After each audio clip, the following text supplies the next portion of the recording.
gara hona orkestera herria proiektu komunikatiboa. Dagoeneko 4 ale publikatu ditugu, gaurkoan 4. alea aurkeztuko dugu, baina gaur ere bagatoz beste tresna bat aurkeztera. Izuzen gaur herriak webgune berria martxan jarriko dugu, dinamikoa izango dena, aldizkariaz ez bezala, astero eduki berria sartzen joango garena, eta beraz, bi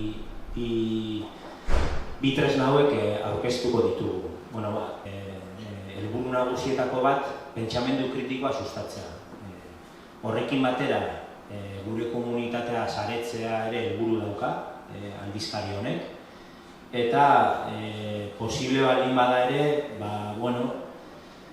mundu mailan, Europa mailan, ez bakarrik Euskal Herri mailan, baizik eta kanpotik ekartzea eta uztartzea hemengoarekin gertatzen ari diren edo egiten ari diren hausnarketa berriak gure herrira ekartzea, eta horretarako ere, edo helburu horrekin ere egiten dugu aldizkari hau.